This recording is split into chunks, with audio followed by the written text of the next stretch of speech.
Hello and welcome to my vlog number 79 and bah humbug. This is the last vlog before Christmas, so I'm using my borrowed backdrop I got from a search on YouTube for a free animated Christmas backdrop. I'd rather use my own, but I'm not that creative and AI can do one. Now, Jane received an appointment for a COVID vaccination for the 21st of December. I'm working that date and cannot guarantee the day off, so she asked for another. She then got a letter stating the 21st, so rang them up and got on for the 3rd of January. I have managed to get that day off, so all's good there. And I wonder if I'm offered one again this time as an unpaid carer. I won't refuse it if offered. I know some don't agree with this, but that's fine, that's your choice. This is my choice and I'm happy to take it. I stumbled across some information regarding Blue Sky, specifically how to use a custom handle. I fully understood that doing this would free up my existing handle for anybody to use, but on the scale of things, I'm not very influential. So don't care one bit. I wasn't using it much during that time anyway, so I made the change. My new handle matches the simplest of my domains, which means I'm now at colinjones.uk on Blue Sky.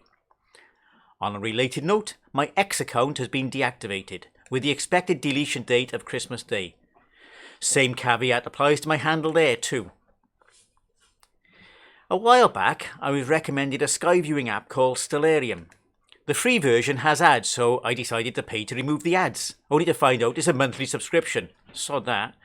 There is a one-time charge that negates this, but that's £19.99.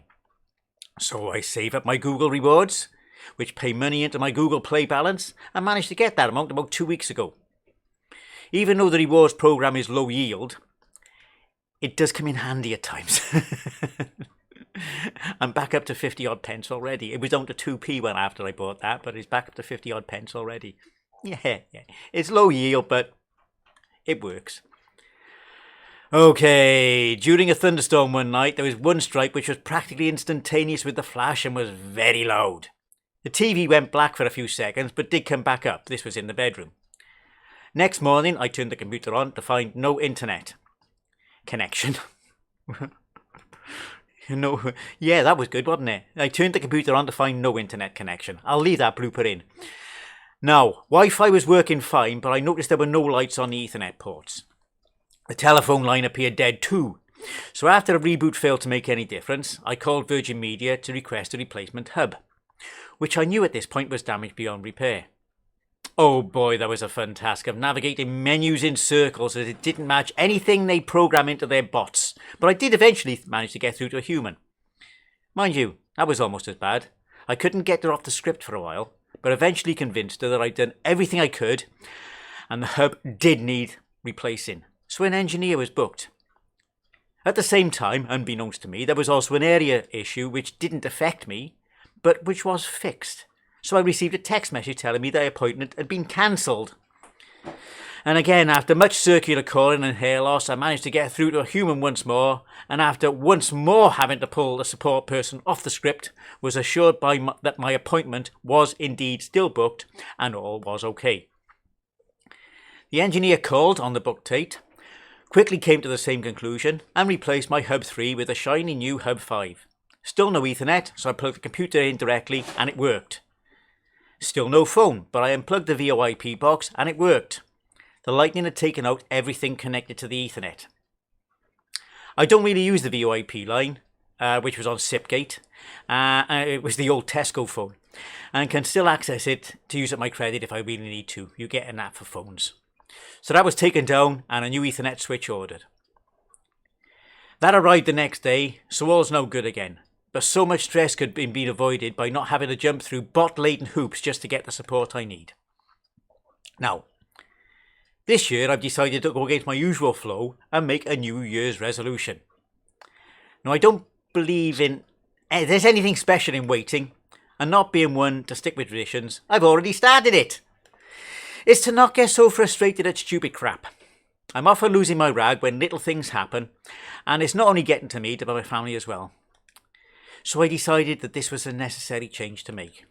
It's been tricky. I can feel myself getting stressed, then catching myself, telling myself to keep calm And it's actually working. I do feel better for it.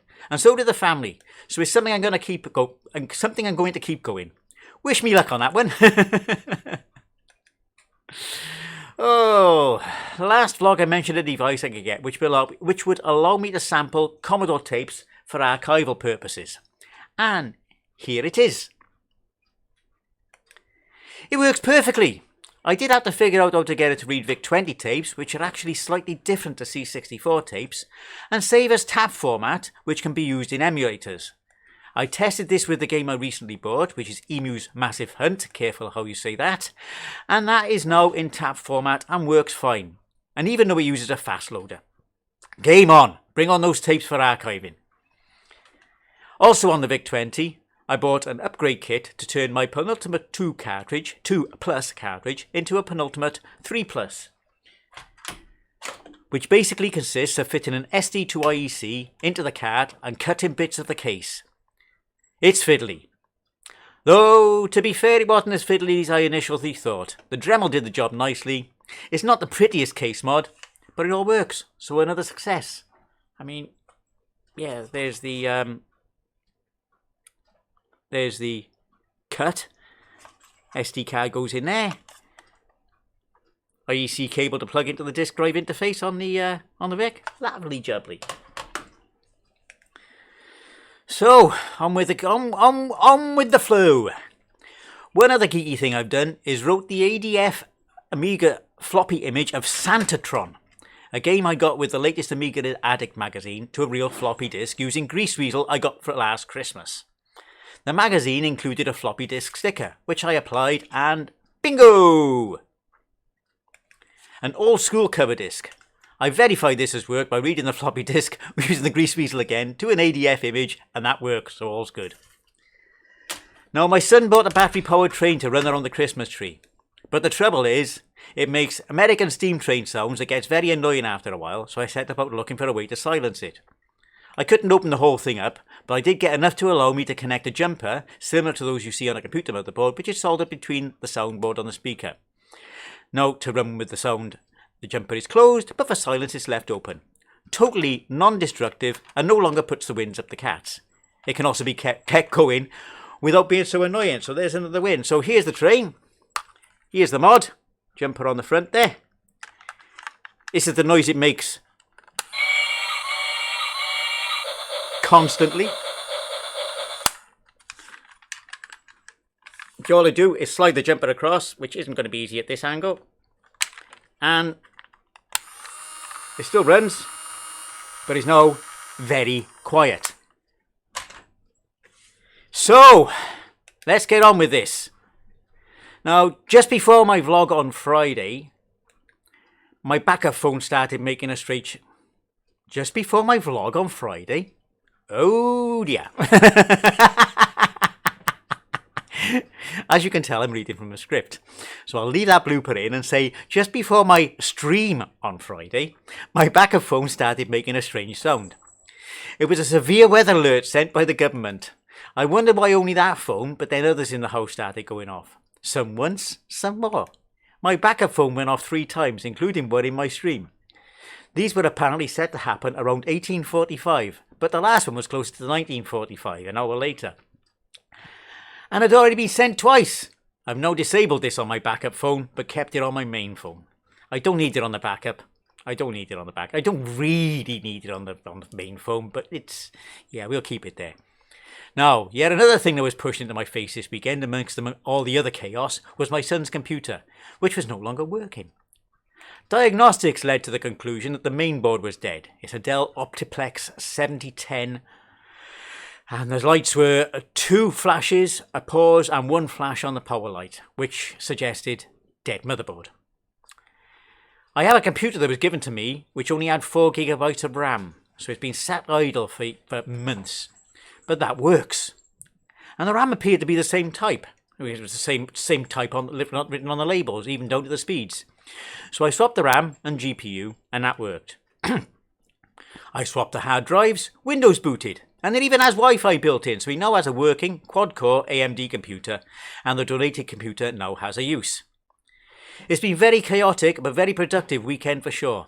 and I appear to be remarkably upbeat and productive this year despite the hat and jumper. Now, one more thing that's come to my attention.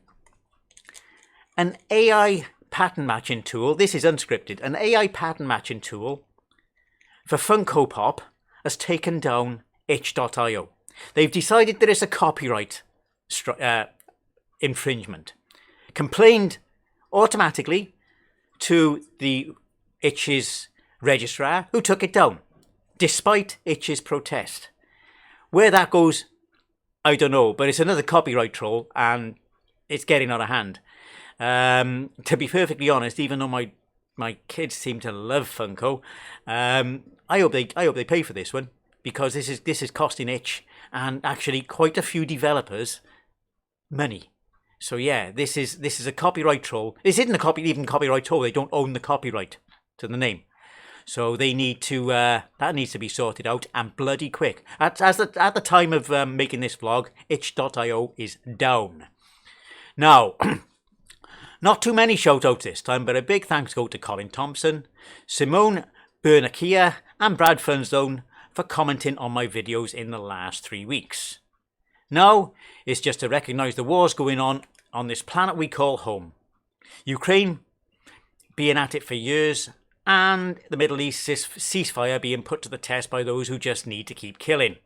As always, I wish it would all be resolved, but those that keep this going are deaf to all pleas, and so on it all goes. Now, to finish, my next vlog should be on the 30th of December. But I'm going to hold off publishing it until the 31st for the New Year's Eve vlog. Until then, stay safe and have a great Christmas. Bah humbug for the commercialism and hype, and ta-ra for now. See you on the next one.